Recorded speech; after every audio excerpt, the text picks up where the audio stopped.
Le président de la République, Félix-Antoine Tshisekedi Tshilombo, a finalement reçu la délégation conjointe SANCO-SCC, venue lui présenter les résultats du travail réalisé dans le cadre de la recherche de la paix dans l'Est de la RDC. Une équipe a été mise en place pour approfondir le pacte social pour la paix. Vous suivrez dans ce journal le porte-parole de l'ECC, le révérend Eric Senga. Élection Miss Indépendance 2025. En exclusivité ce dimanche, Jean-Marie Kassamba reçoit Sam Mangwana, grand artiste africain, auteur de plusieurs chefs-d'œuvre dont Fatimata et Lumbamba et autres. Les États-Unis ont rejoint l'offensive israélienne au 10e jour de la guerre entre Israël et Iran. 3 sites nucléaires iraniens ont été détruits dans une attaque menée par les États-Unis. Madame, Monsieur, bonjour et merci de choisir Télé 50 pour vous informer. Après 3 mois de consultations au pays et à l'étranger à leur propre initiative et après avoir longtemps entendu d'être reçus, les chefs des religieux des églises catholiques et protestantes ont rencontré samedi à la Cité de l'Union africaine le président de la République, Félix-Antoine Tshisekedi Tshilombo, pour lui présenter en primeur les résultats de leur travail. Il ressort de ces échanges qu'une équipe de travail pour approfondir la réflexion de ces chefs religieux a été mise en place. Et pour en parler, nous sommes en ligne avec le révérend Eric Senga, porte-parole de l'Église du Christ au Congo. Bonjour.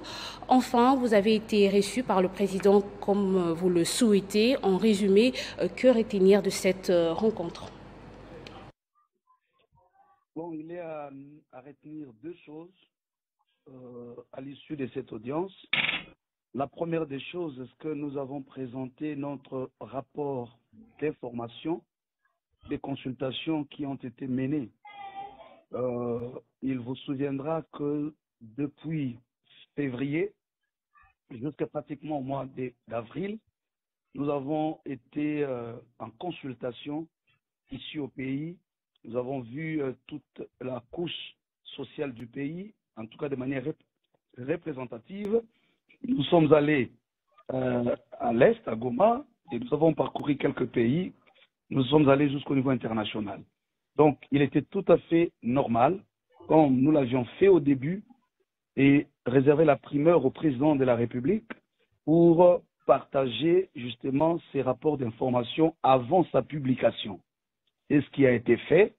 Nous avons eu des échanges très constructifs avec le chef de l'État et son équipe, son cabinet, on va dire. Et le deuxième point, ce sont les étapes qui vont suivre après la publication de ces rapports à l'issue justement de cet entretien. Donc, incessamment, nous allons passer une communication officielle du jour de la publication du rapport des consultations et l'annonce des étapes suivantes.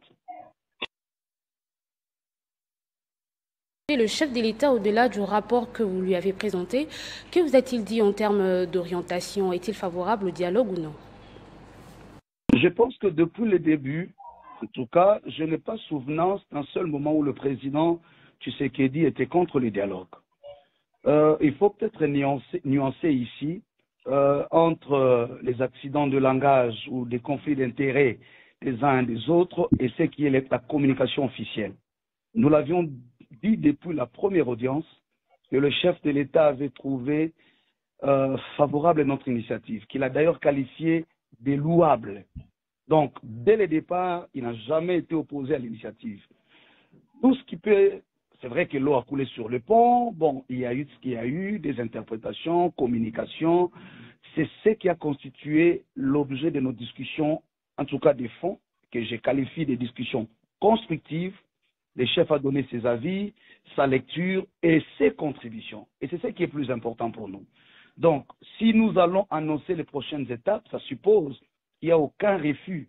Ce qui reste, ce sont des réalités dans le processus normal des résolutions des conflits. Nous sommes ici dans une situation de conflit et notre rôle en tant que tel de médiation, c'est justement pour trouver les équilibres, pour harmoniser et baliser les chemins et l'essentiel pour nous, c'est qu'on arrive à un résultat consensuel pour le salut de notre pays.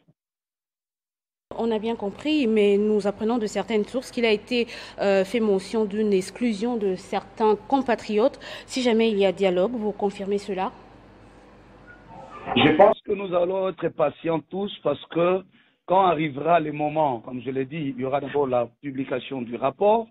J'ai pris que les Congolais soient patients parce qu'on ne peut pas sortir les éléments qui sont dans le contenu de ces rapports ici dans la presse. Mais rassurez-vous que lorsque nous tous nous parlons du dialogue, nous voulons un dialogue qui sera constructif, inclusif et qui peut aider le pays à sortir. L'essentiel, j'insiste pour nous tous, y compris pour le président de la République, c'est que l'intégrité de notre territoire soit préservée, la souveraineté, l'unité, tout ce que nous disons. C'est le pays qui est aujourd'hui notre intérêt supérieur à tous.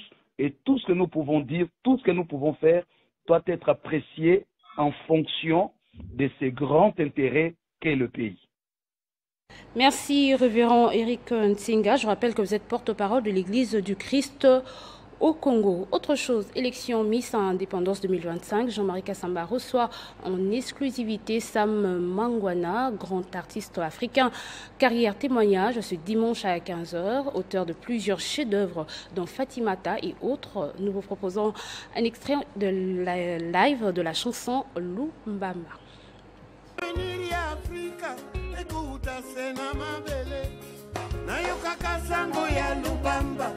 Kimbuka keto kya esingola nakutana na Fernando ayebisinga zonga mboka natumeye sango ya Lubamba ayebisanga maloba oyo yango na zonga mboka ozala bilanga kobokolo bibwele avenir ya Afrika eko utasena mabele oye.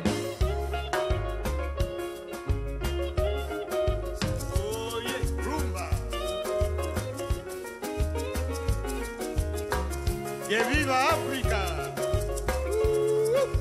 Yeah.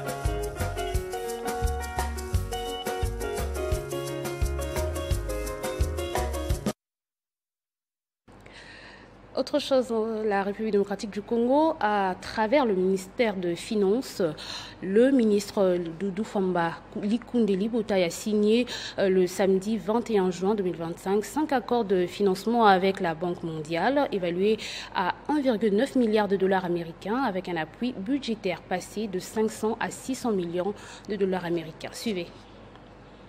Au nom du gouvernement, Doudou Famba Likondeli Boutaï, ministre des Finances, a signé des accords de financement avec la Banque mondiale évalués à 1,9 milliard de dollars.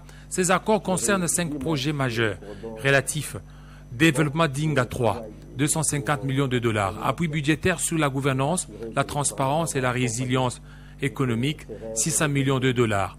Résilience contre les inondations urbaines, 200 millions de dollars. Développement des transports et de la connectivité, 440,2 millions de dollars.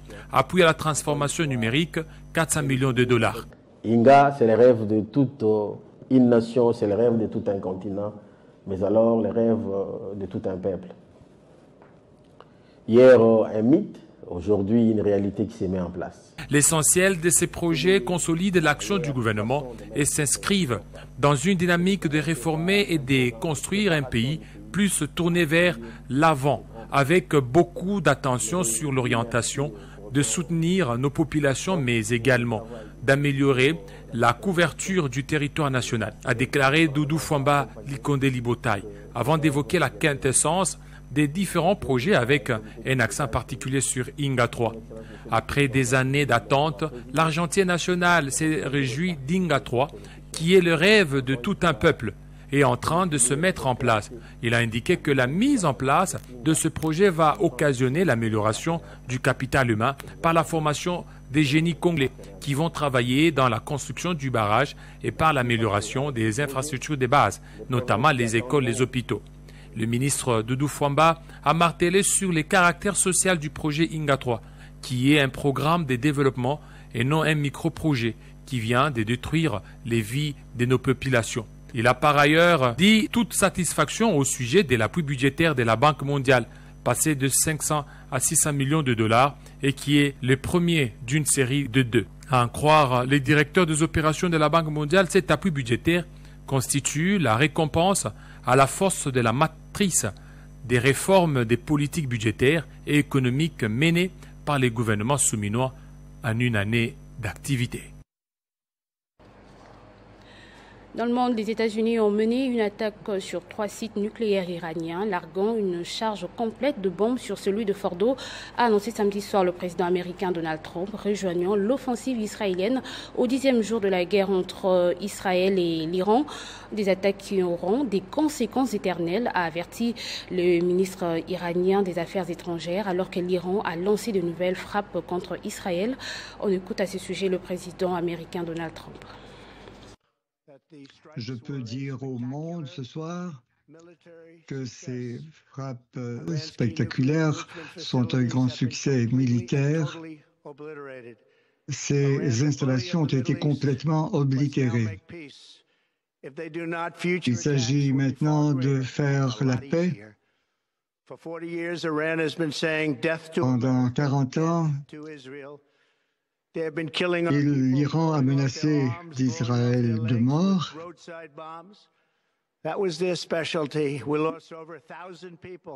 Et nous avons perdu, nous, des milliers de soldats au Moyen-Orient à cause des bombes qui avaient été fabriquées par l'Iran. Plusieurs personnes ont été tuées par leurs généraux. Il y a longtemps que j'ai décidé que je ne laisserai pas faire cela. Avec le Premier ministre Netanyahou, nous avons travaillé en équipe comme rarement.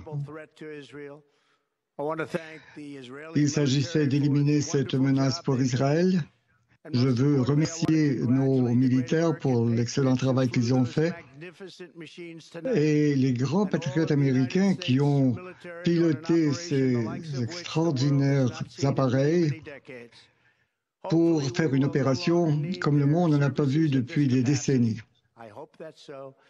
Je veux aussi féliciter le chef de notre état-major et tous les personnels qui ont été impliqués dans cette attaque. Cette situation ne pouvait pas continuer. Et pour terminer, prévu le 19 juillet 2025, le concert de l'artiste Koffi Olomide à l'hippodrome des Vincennes est officiellement reporté à une date ultérieure. Dans une vidéo publiée dans ses réseaux sociaux, les grands Mopao affirment avoir été interdits par la ville de Paris, évoquant un dossier à charge déposé contre lui. Ce dernier dénonce un complot. Le 25 novembre 2023, je devais livrer un concert au festival Couleur Café à Genève. Tout était bien parti, jusqu'à ce que, à 24 heures du concert, le canton de Genève a reçu un dossier sale concernant ma personne, m'incriminant, puisque j'avais été l'objet des plaintes que tout le monde sait. J'ai été bien sûr acquitté, blanchi et innocenté de toutes ces accusations, quand bien même l'autorité genevoise a été surprise et n'avait pas le choix que d'annuler ce concert. C'était aux grandes dames de tout le monde et à la surprise totale. Nous avons essayé et nous avons fini par comprendre ce dossier sale est arrivé au canton de Genève. Mes amis, c'est exactement ce qui s'est passé à la mairie de Paris concernant notre concert de l'hippodrome de Vincennes. Ceux-là que vous savez, ayant peur de ce concert, parce que ça aurait été le concert le plus mythique de l'histoire de la musique du Congo, ont amené ce même dossier à la mairie de Paris, et les autorités de Paris n'avaient pas le choix de nous interdire, je dirais injustement, de chanter. Je vous le dis parce que vous vous êtes posé beaucoup de questions. Regardez-moi bien. Je ressemble à tout, sauf à quelqu'un qui va en retraite, sauf à quelqu'un qui laisse tomber les bras. Je vous le dis aujourd'hui. Nous savons comment il fonctionne et nous avons l'ambition de prendre des dispositions pour qu'à l'avenir, il n'ait pas gain des causes. C'est ainsi que je vous le dis, nous allons faire ce concert. Certainement pas le 19 juillet comme prévu, mais vous aurez la date en temps utile. Ce journal est terminé, passons au rappel des titres. Le président de la République, Félix Antoine Tshisekedi Tshilombo, a finalement reçu la délégation conjointe SENCO-SCC venue lui présenter les résultats du travail réalisé dans le cadre de la recherche de la paix dans l'Est de la RDC. Une équipe a été mise en place pour approfondir le pacte social pour la paix. Vous avez suivi dans ce journal le porte-parole de l'ECC, le révérend Eric Senga. Élection Miss Indépendance 2025, on est exclusivité ce dimanche. Jean-Marie Kassamba reçoit Sam Mangwana, grand artiste africain, auteur de plusieurs chefs-d'œuvre dont Fatimata et Lou Bamba. Les États-Unis ont rejoint l'offensive israélienne au 10e jour de la guerre entre Israël et l'Iran. 3 sites nucléaires iraniens ont été détruits dans une attaque menée par les États-Unis. À tous et à toutes, merci de votre attention soutenue, Madame, Messieurs. Votre fidélité nous honore.